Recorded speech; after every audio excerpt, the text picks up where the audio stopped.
Good afternoon. This is our fourth brown bag seminar in our participation in National Cybersecurity Awareness Month. Tomorrow is our last seminar of the series with Professor John McEachin, speaking about vulnerabilities of wireless technologies. But it's not going to be the end of our program for the month, and I just wanted to alert you to two events that will be going on next week. The first event is on the 28th, and it's going to be at 3 o'clock in King Hall, and it's a little bit of an experiment, and it's in direct response to some of the concerns that we've heard from the campus community about the, shall we say, onerous requirements of online training on the campus. And so in a creative partnership with Information Security, Chris Gaucher, our Information Assurance Manager, has developed a program for us for 90 minutes in King Hall that will take care of 5 or 6 of the training modules having to do with information assurance and information security. So that translates into about 5 hours of online training that will be taken care of in the 90 minutes of the King Hall session. It's not required, so if you prefer to do the 5 hours of online training, by all means, you can feel free to do that. And we will have some follow-on sessions for people who will be on travel perhaps next week in subsequent months, and we'll be announcing that in the next couple of days or so. On October 29th, we will be co-hosting with Dean Peter Perdue and Carl Van Bibber, Vice President for Research, an all-day cyber summit on the 29th here in Glasgow. And it's going to be faculty members presenting about their research in the cyber area. Much of it will be on cybersecurity topics. The purpose of the summit is going to be twofold. One is just to provide an opportunity for faculty members to share their research with one another, because even though we're not all that large of a university, it is hard to find out what's going on at other ends of the campus on a day-to-day basis. So this is a chance to focus on a particular area and hear from one another about what's being done. And then hopefully with the idea that there will be some collaborative opportunities that will come out of that. And the second reason is that I think Dean Peter Perdue and Vice President Van Bibber are interested in developing, or at least talking about, the development of an umbrella proposal for the Naval Postgraduate School to submit for federal funding to meet some of the requirements of the national agenda having to do with cybersecurity. So it should be an exciting two events next week, and you'll be hearing more about those in the next several days. Today's speaker is Senior Lecturer Chris Eagle. His topic is both timely and urgent for all of us: organizing and participating in computer network attack and defense exercises. Mr. Eagle will focus on the use of computer network attack and defense exercises as a means of building and maintaining expertise and skills required of computer security personnel to successfully defend our networks. And I just wanted to point out that the Naval Postgraduate School Foundation has provided us with a gift to share with our speakers. And so because it's our centennial year, it's a book bag with centennial mementos inside. So thank you very much. Thank you very much. And thank you, Chris, for taking time out of your busy schedule to share your work with us today. I know that it's going to add an important element in our overall understanding of this important topic. So please join me in welcoming Senior Lecturer Chris Eagle.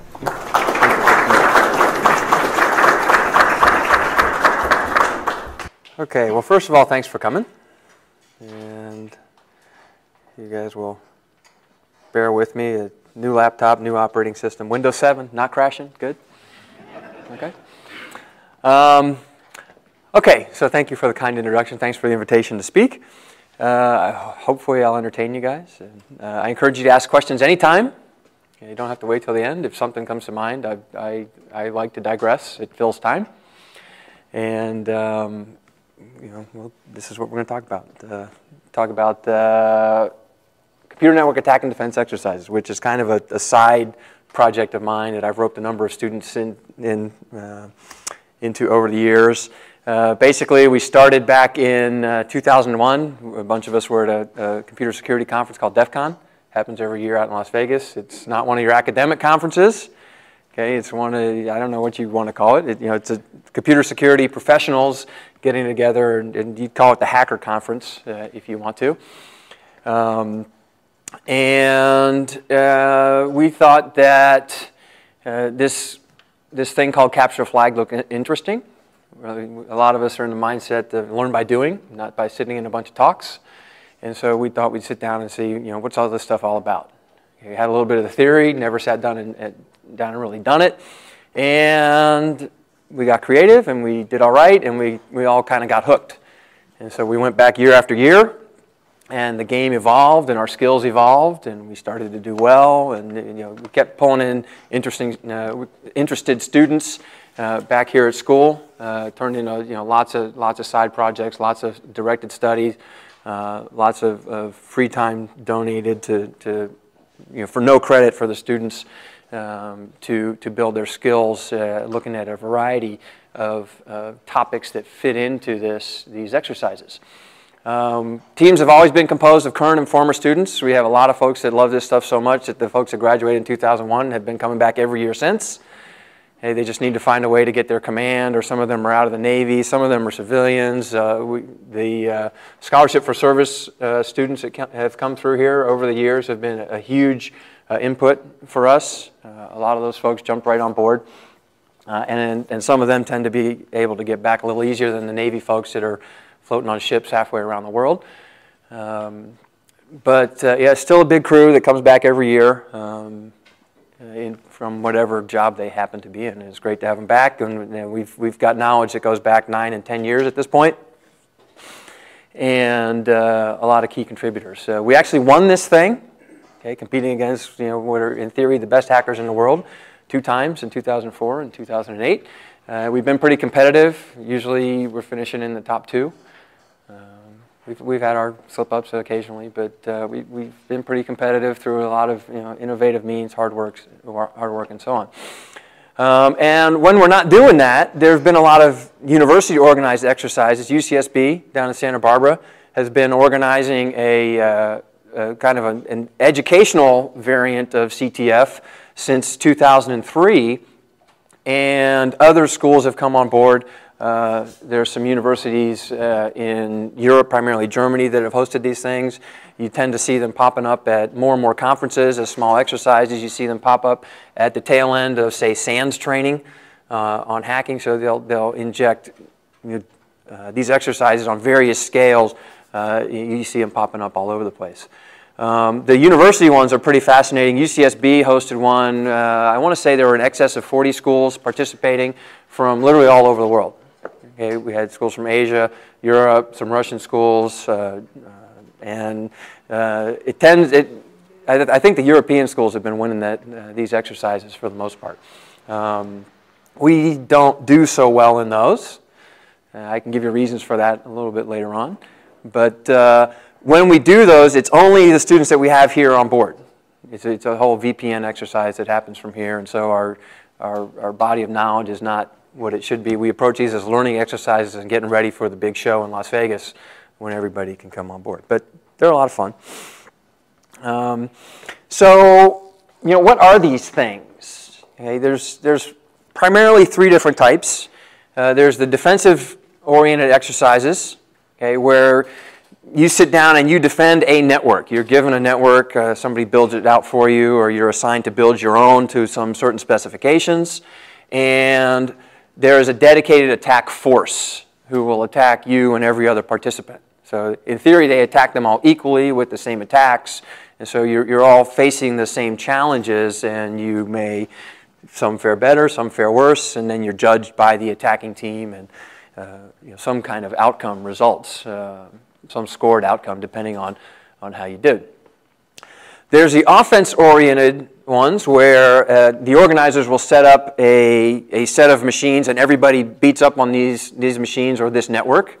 And you tend to see these things as one-day exercises at conferences, or maybe at the tail end of a course on hacking or something like that.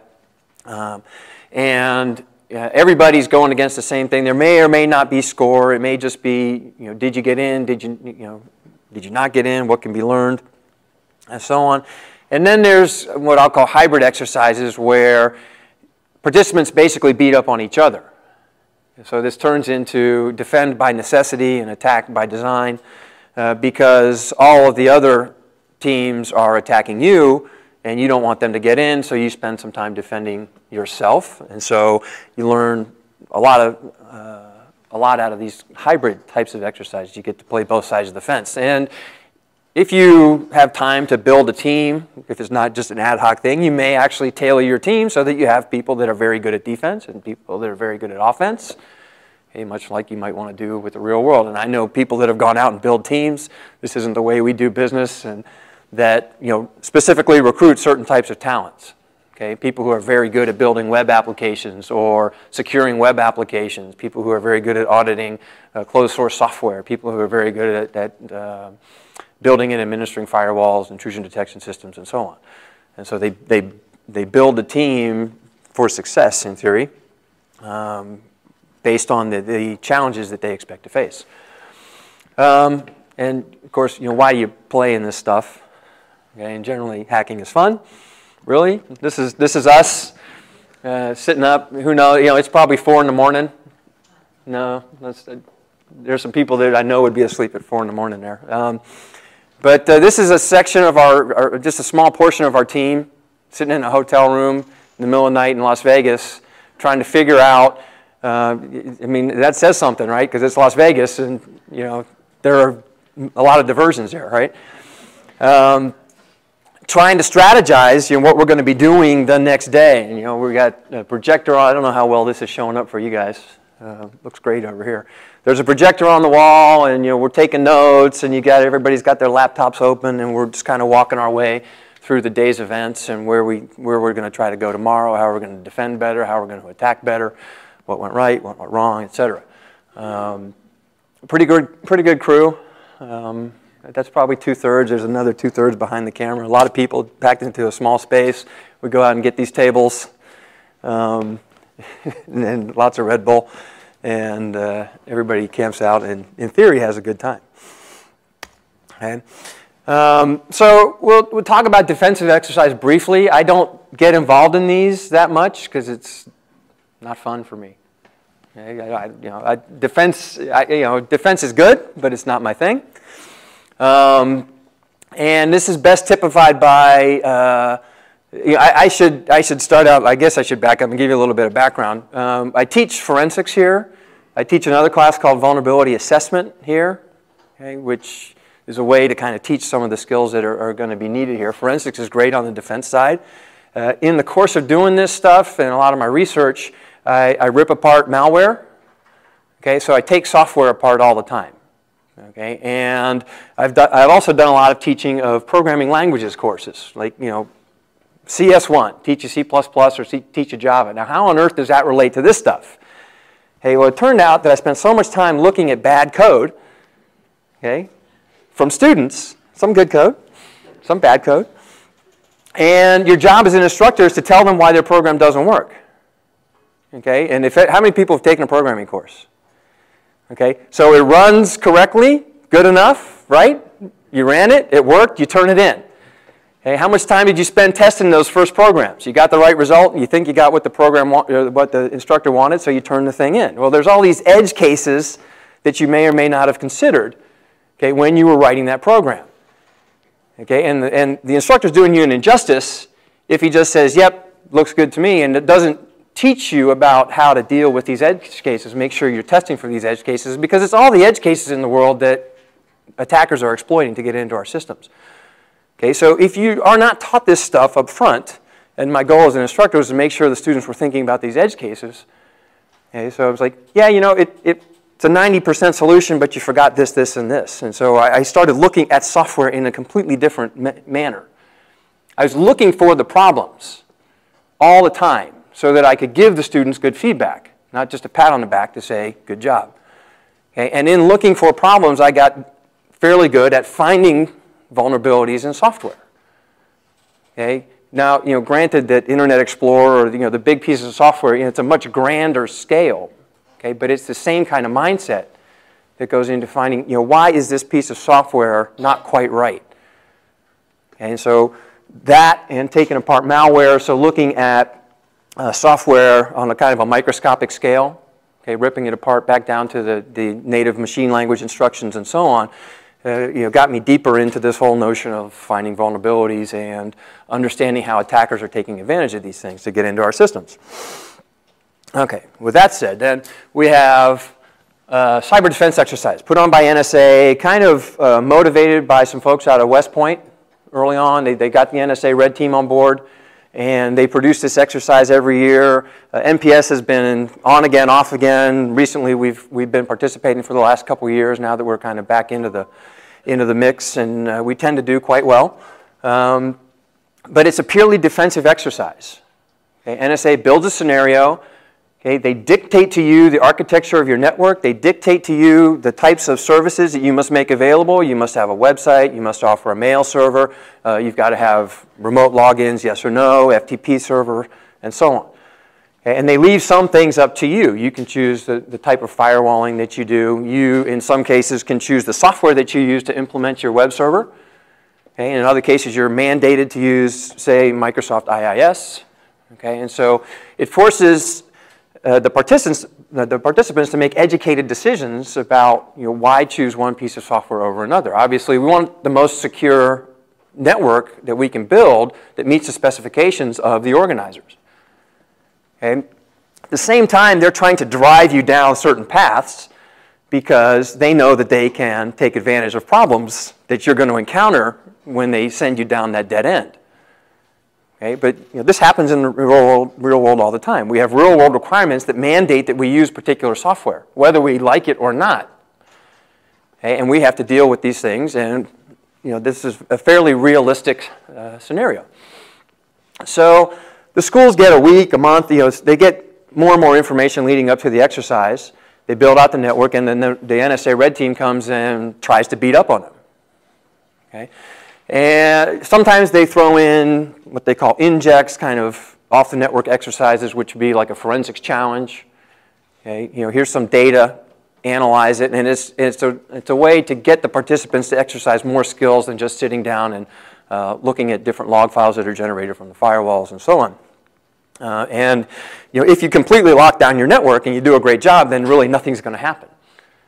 Right? They're not going to get in, and you succeed, and you win, but you didn't get to do much other than build the network, and then when the exercise came along, it wasn't that much fun. Okay? So they have these kind of in-band, or they're called injects. Okay? Boom, they drop a problem on you, and now you're off solving this side challenge for which you may not have prepared. Okay? Other than to know that it's coming, and maybe you gather some people that know something about forensics, and you have some tools together, and you're ready to go.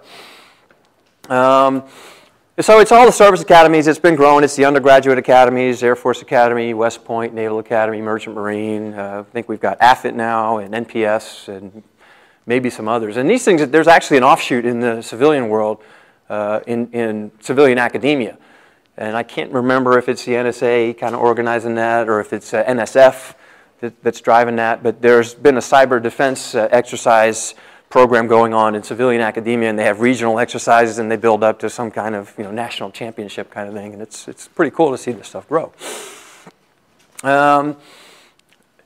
Last year was interesting in that they did add a bit of an attack component, and we actually got to send 2 students out to NSA to sit there with the NSA attackers, and our 2 students actually got to try to attack the other schools.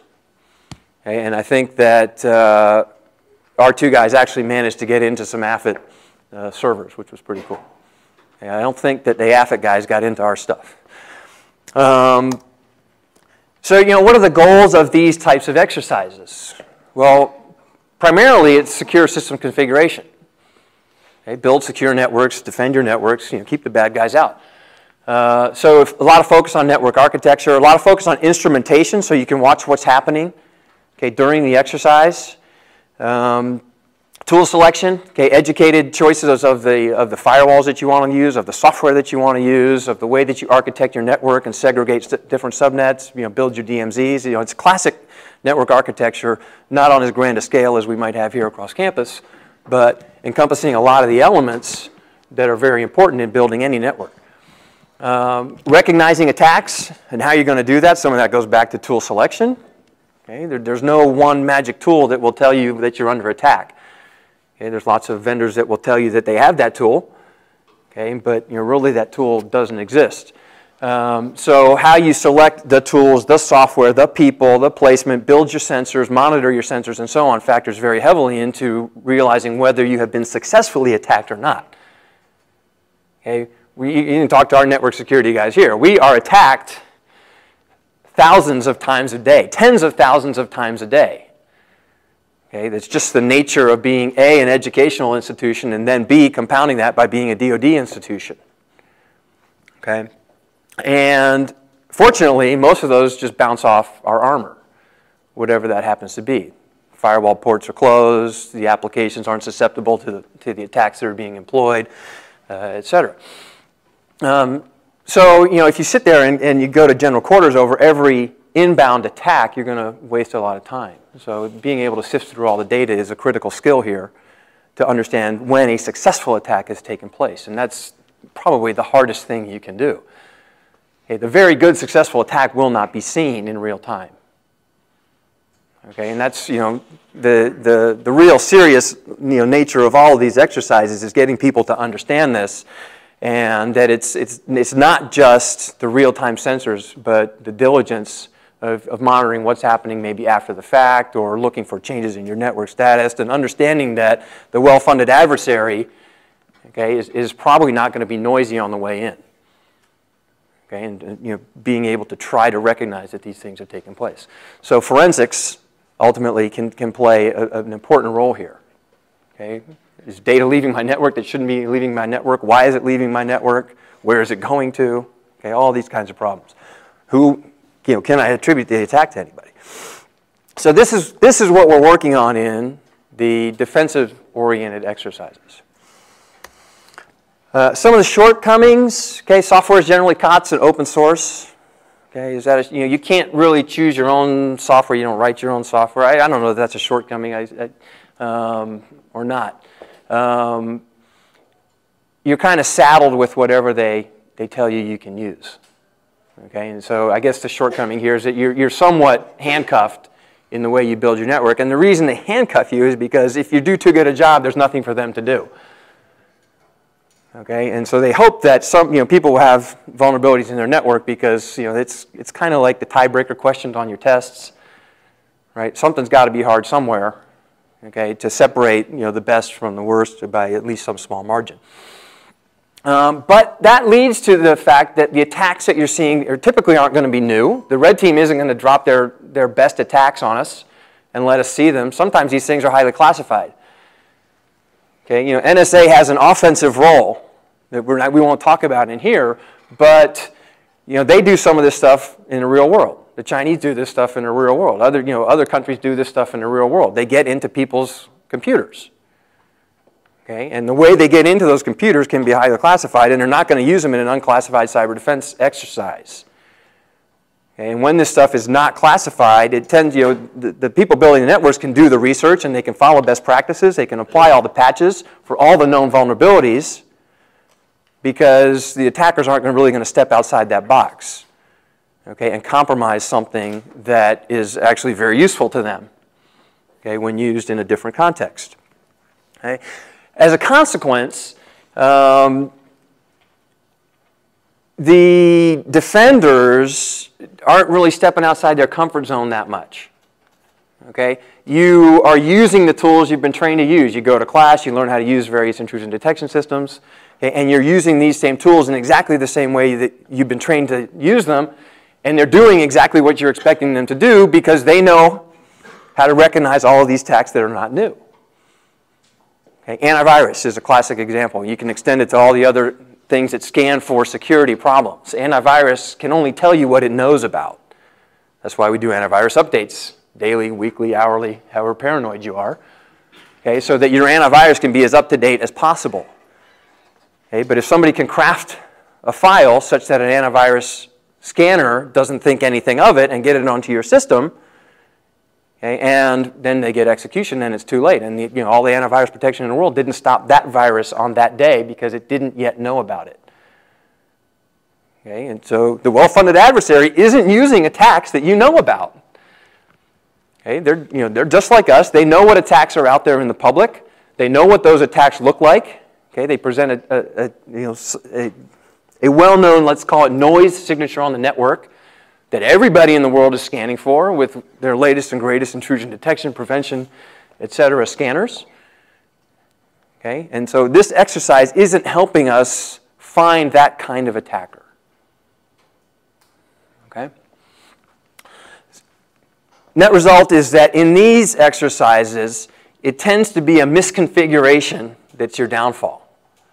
Okay, the problem is big enough that with the kinds of teams that we can field and the kind of expertise that our students have, okay, there's a high likelihood that at least one thing goes misconfigured, okay, and the adversary, the NSA Red Team in this case, is going to take advantage of that.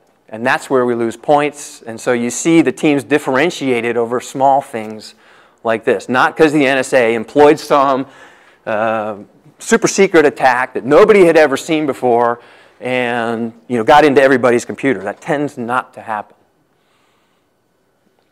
Okay. The other artificiality is that everybody sitting in that room is hyper-aware. You know you're in an exercise, okay, and you've got everybody sitting there staring at these sensors. Okay, and you got this exercise mentality, right? We're all,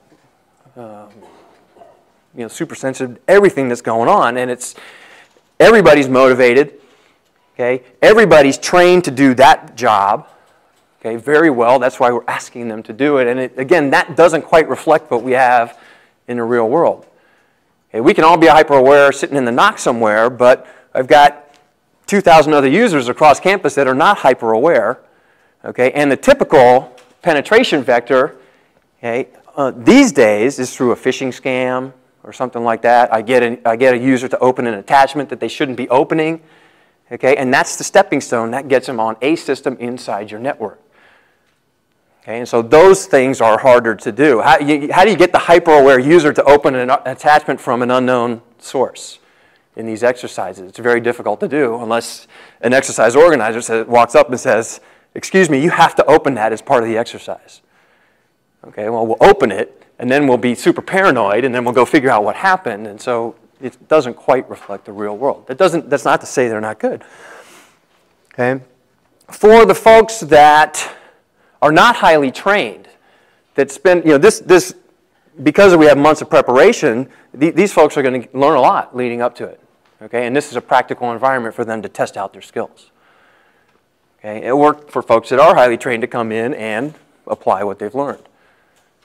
Okay, in a nice controlled environment. Okay, we don't really want to see successful attacks on our production networks. Okay, so coming into an exercise like this allows us to see successful attacks and kind of fill in gaps in our knowledge. Okay. All right, so offensive exercises. Okay, best typified by the Defcon CTF, capture the flag. Very common, again, to see them popping up in computer security conferences and training these days. You have the purely offensive exercises, as I talked about, in which you attack a central infrastructure. And sometimes they're king of the hill oriented. So there might be 5 servers sitting in a room somewhere. And if you can take control of that server, it's yours until somebody takes it away from you. So the other attackers are trying to get in, and the winner at the end of the day is the team that maintains control of that server. So I try to get in and somehow boot you out all at the same time. Okay, disable whatever software you've gotten installed, install my software, and then it starts all over again. And then, some of these things you can actually walk away with a piece of hardware. Okay, some of these exercises, there's a conference in Canada called CanSec West, and they have a competition called Pwn to Own, okay, in which people contribute hardware, okay, such as MacBooks, MacBook Pros, etc., with standard software installations, and if you can walk in and take control of the computer, it's yours to walk away with. Okay, whether you're the last one to take control or whether you're the first one, the shortest period of time, and so on. And these computers tend to go pretty quick.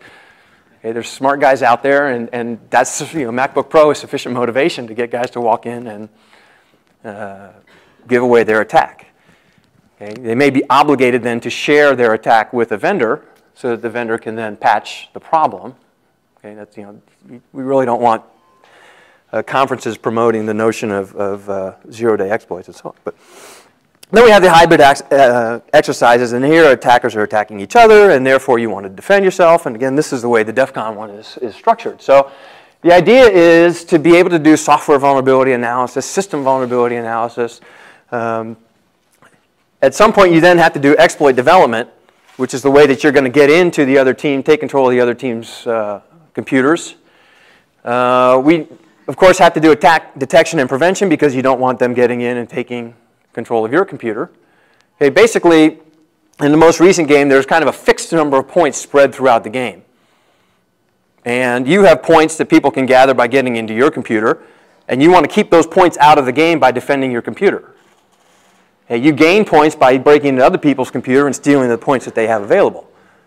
Okay, so if you lock down your computer sufficiently, then you reduce the total pool of points available to the other teams, and in theory, if you can grab every other point, then you will win.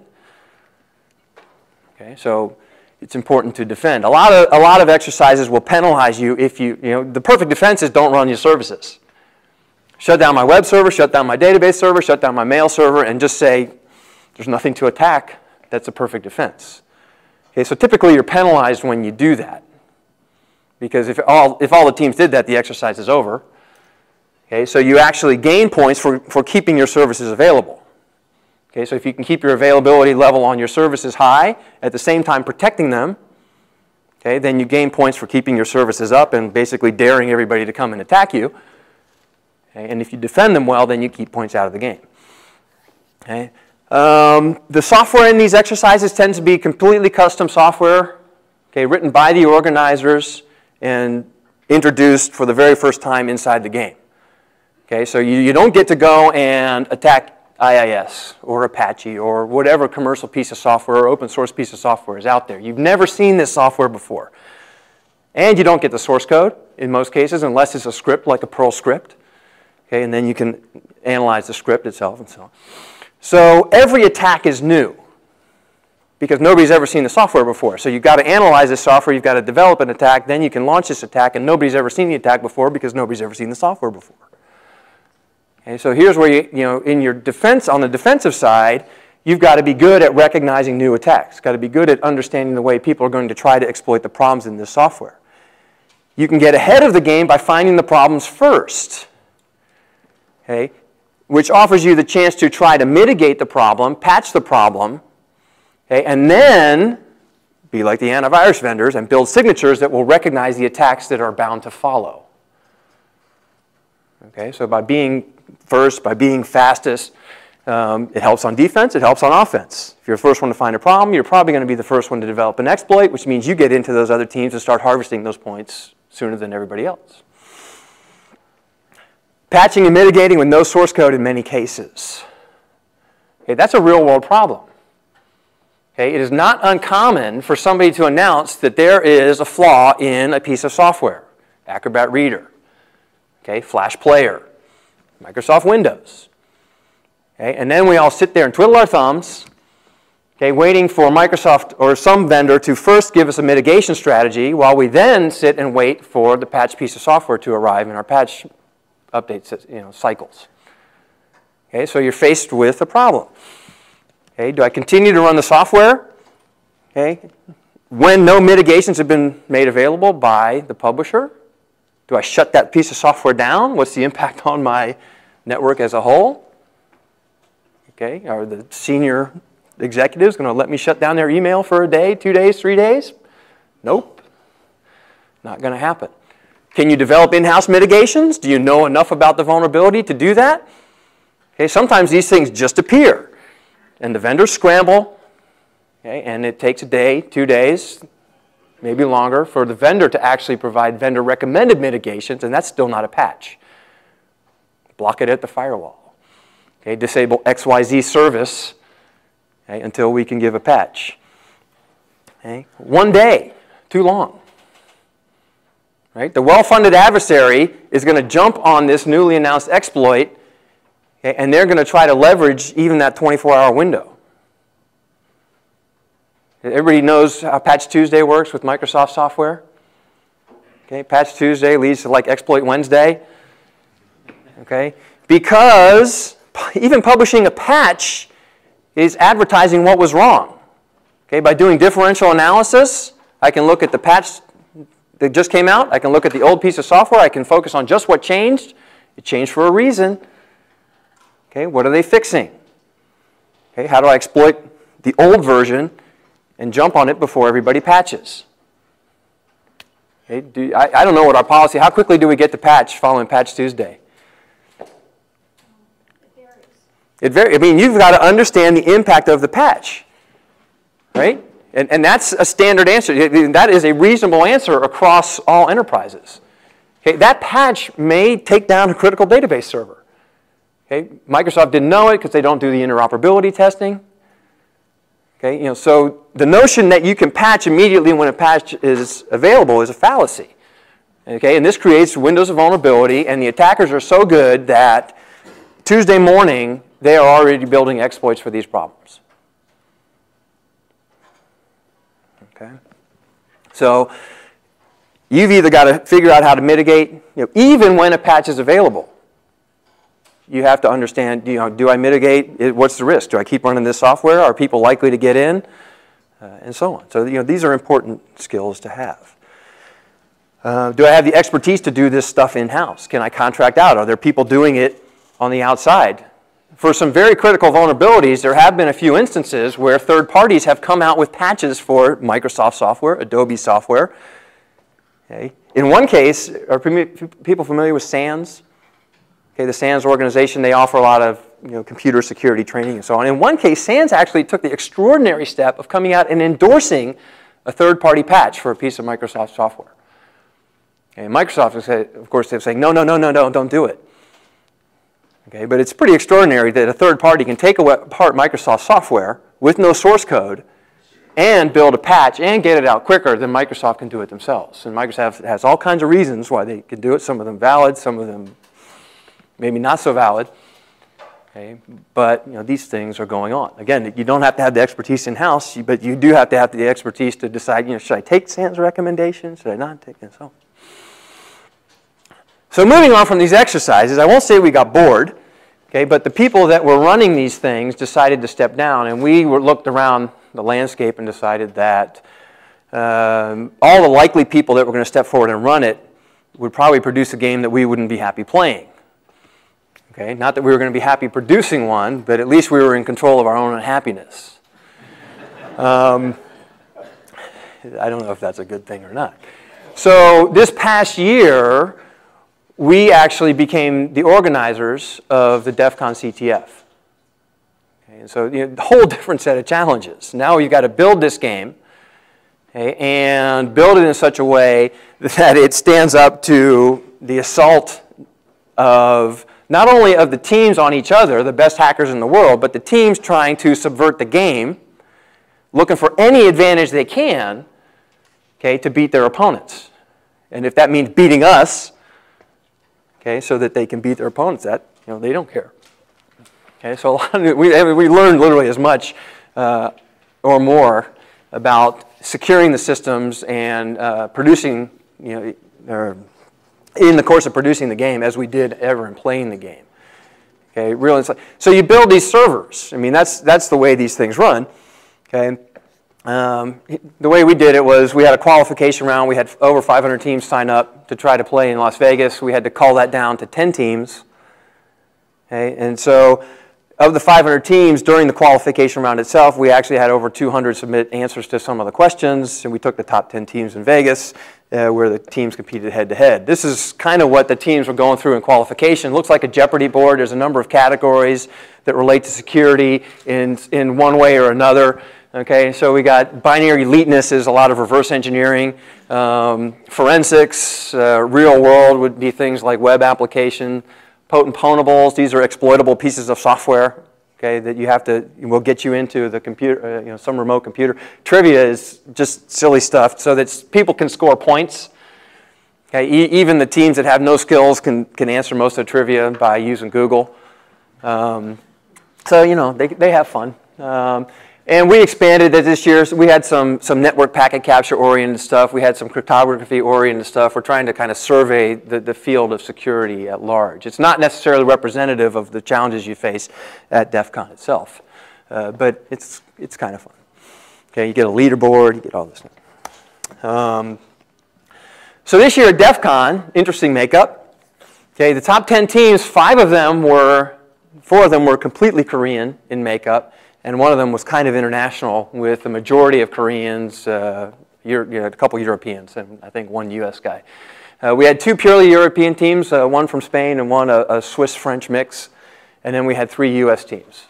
Okay, say 3, 1 of them was us, kind of incognito, because nobody knew we were running it, so we acted like we were playing it, but we didn't play, we ran it, and so. The other one was a team from UCSB, they're pretty good, and another one was a team of contractors that live in the Fort Meade area.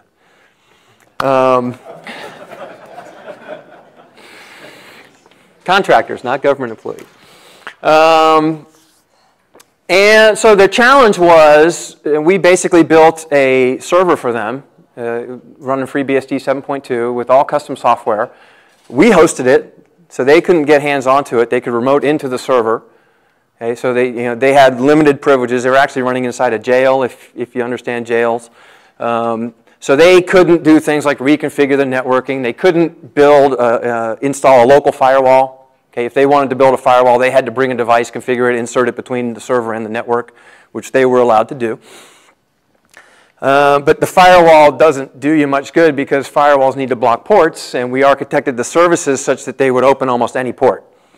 Okay, so these services have this port hopping nature. Okay, then your firewall either has to be very, very good, okay, very stateful, and be able to follow this port hopping sequence, or you just have to let everything through and everything back out. Okay, so you write services that basically negates the effectiveness of a firewall. Okay, so that they can spend their time doing that, but that's not what we want them to do. We want them to analyze the services, fix the services, attack the services, and so on. Again, all custom services, they'd never seen them before. They have to analyze them, find the exploits, figure out what the service does. Mostly they were closed source, meaning no source code. Some were scripted, so they did have some source code. And a solution in that case is find the problem in the source and run the new version. Find it, patch it, okay, 10 minutes. And so the big challenge for us is you don't want one team, I want team A to attack and get into team B's server, but I don't want them to get root on that server, because then it's game over, right? They can slick the file system on the server. So these applications run with reduced privileges. Okay, and so an application running as user A, and I exploit that application, I get the privileges of A, which doesn't let me do very much, but it lets me collect some points off that team, and I can demonstrate that I broke into that service, and then I can move on. And so from our standpoint, we had to build the game so that people couldn't step outside that box. Okay, and it turns out that misconfiguration got us, and some teams were able to do it. We don't think it affected the game based on going back, and we have 7 gigabytes of packet captures from the game if anybody wants to look at nothing but attacks. Okay, it's an interesting exercise. So a lot of data generated. So the idea is analyze your server, patch the vulnerabilities, try to mitigate if you can't patch. Attack those same vulnerabilities faster than the other teams, gather points, score points. Try to be stealthy. Why? Because at the same time all the teams are observing what's going on. Your attacks arrive over the network. I can see what's happening on the network. Okay, if I'm good, I see your attack, and I let you do all the hard work for me, and I take your attack, turn it around, and use it right against you. Okay, without necessarily understanding anything about the software. All I need to do, if I replay this sequence of packets, I appear to break into a machine. Okay? So it encourages the attackers to try to be stealthy, which if you're going to go be a professional attacker, you want to do. And it encourages the defenders to get very good at watching what happens on the network. And again, in this case, probably 95% of it is hostile. Some of it is the organizers making sure that you're running your services. Okay? But the rest of it is the attackers. Okay? Played over 3 days, 12 hours, 12 hours, 6 hours. They get 12-hour break overnight. Some teams sleep, some teams don't. Okay, and the idea is if you spend all night doing research, then you can walk in the next morning and do a lot of breaking into other machines. Okay, and if you spend all night going to shows, you probably won't. Okay. The Koreans slept the first day because they were jet lagged. So, and they were cold. They were like freezing. It really felt bad for them. They're sleeping down there. They got blankets and they're shivering and so on. So why practice this stuff? I got to wrap up real quick. Was that 10 minutes until the end or 10 minutes until questions, Chris? Okay. All right. So I'm still doing okay. So why practice offense? Okay. A lot of people are, spend your time on defense, defense, defense. Why practice offense? Well, there's some pretty, 99% of computer security professionals are doing defense. Okay, there's not a lot of places where you can go and be a professional attacker.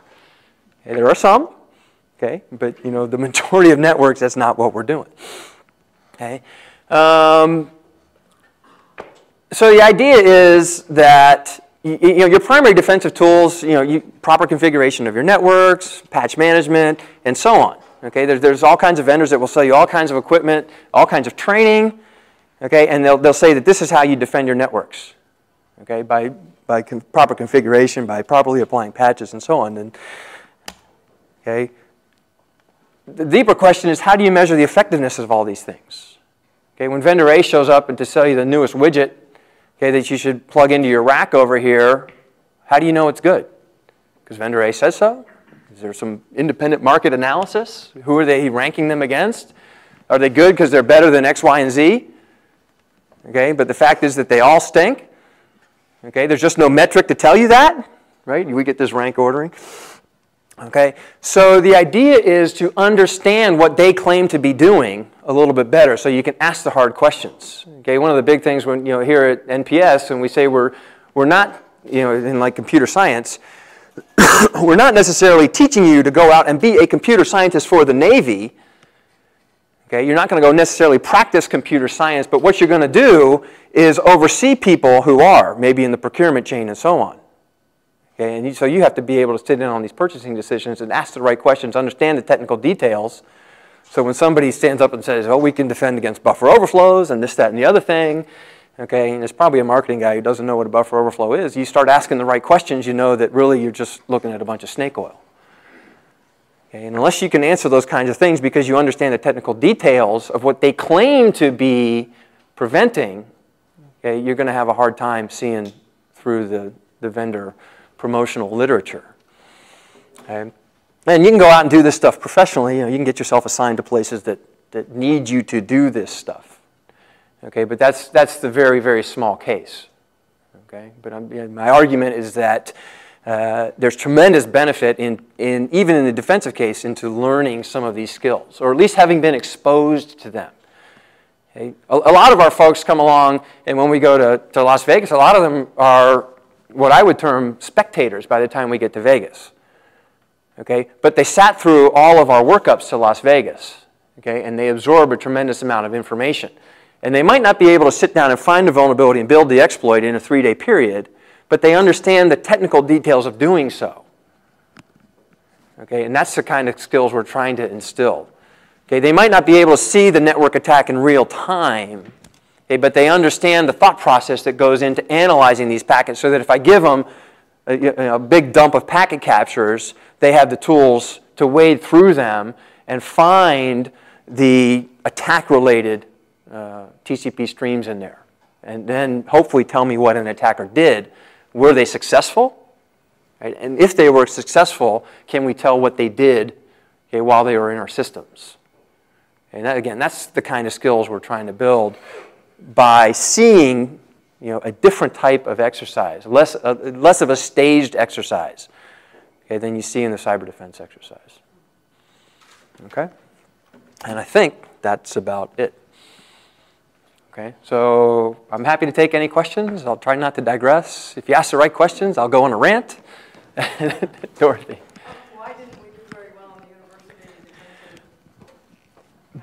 Okay, I am pigeonholed. I have pigeonholed myself into the binary software analysis arena, primarily because of the malware aspect of my research. So I know how to take apart compiled software and look at machine language and assembly language fairly well.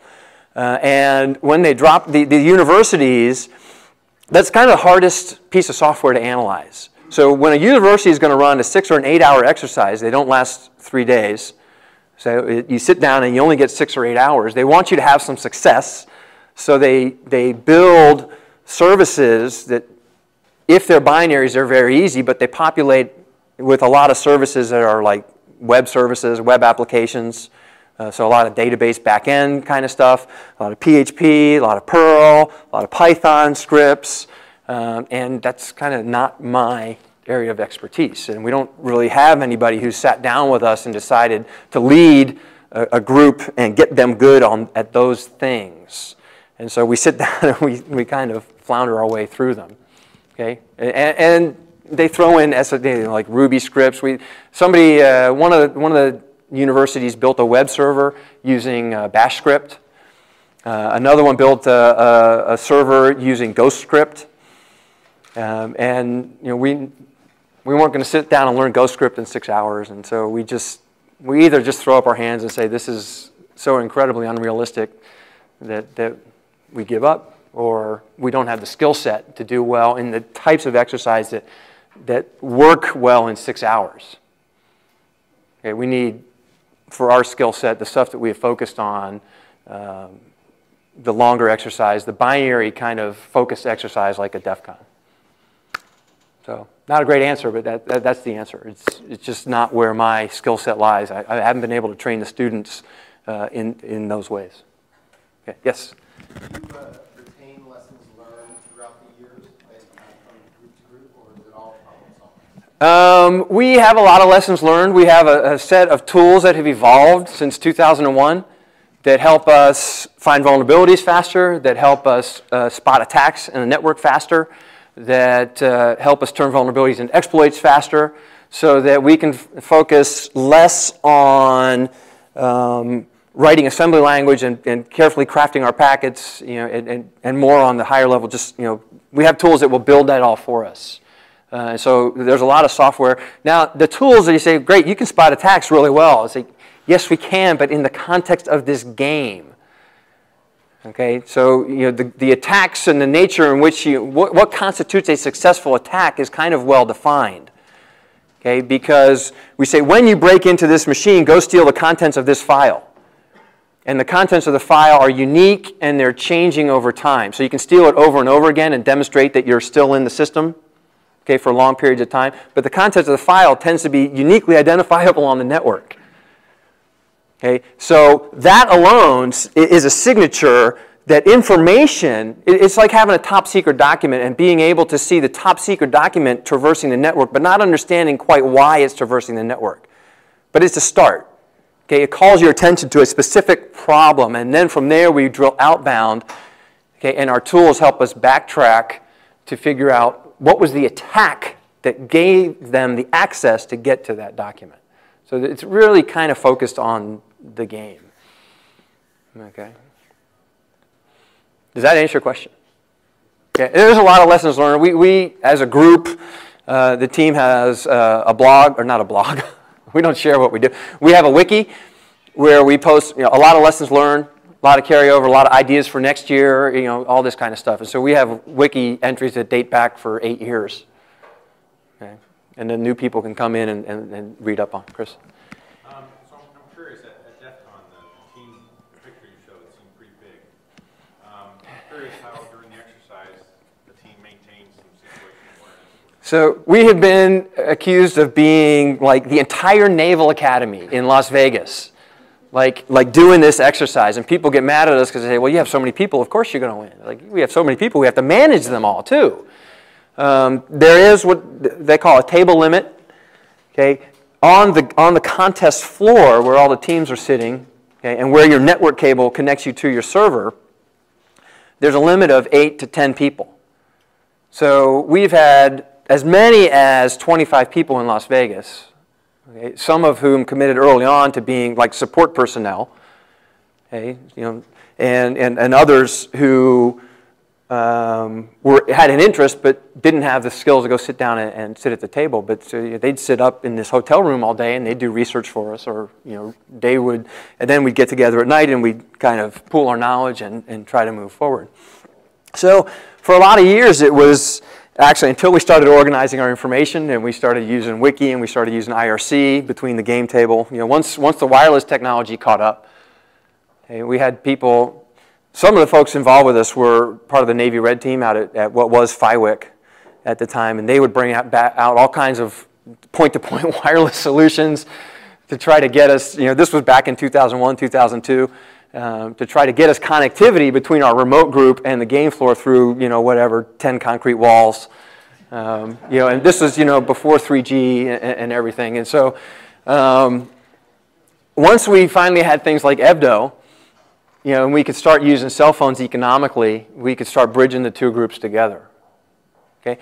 Typically all we're doing is meeting at a common internet site so that we can both access the wiki and we can share, collaborate through IRC.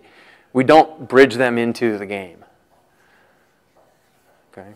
But they can push files and we can pull files and we can use those in the game. So it was and it still is a very difficult problem to solve when you're trying to manage 25 people and rotate them into the table. It's if you've ever coached youth sports and you've got 15 players on your basketball team and you're trying to have, how do I get 15 players playing time when I can only put 5 on the court?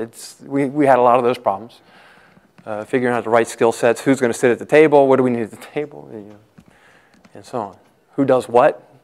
How do you stay out of each other's hair? I'm really focused on this one problem. Stop asking me questions. We fought all these issues. And so other teams decided that they would take the approach that they would find 8 highly skilled people, and they would sit down and they would play with 8 highly skilled people. And they won, and they touted the fact that it's a small team. We were called the School of Root. School's too large. They have these issues. And then we won the next year, and then they say, oh, well, they won because they have so many people. It's like, you can't have it both ways. Okay? You chose your way, we chose our way. We finally overcame the hurdle of having too many people. And we gamed the game a lot. We spent a lot of time that year figuring out, well, we've seen this type of game for 3 years now. What can we enter the game with? And we entered the game with some very novel defenses that effectively kept everybody out of our network. And people by that time had quit attacking us because they didn't want us stealing their attacks. Okay, so that kept them out of our network as well, just the fact that they didn't want to show us their attack. So, yeah, a lot of people, a lot to manage, okay? But, when you have 15 or 20 different services to analyze, it's nice to be able to put literally one person per service and move forward in parallel on 20 different problems. So, any other questions? UCSB probably has one coming up in December, and I'm happy to, if anybody's interested, get in touch with me. We typically set up in the basement of Glasgow East. Okay, pick a room down there, and Lana sets a VPN up into the room, and we farm that out. It's an air gap network, so none of the stuff comes into the school, and we'll sit down and we'll play and we'll rant about the organizers, and we'll learn. That's the most important thing. Okay. So thanks very much for coming, and I'm happy to answer other questions or.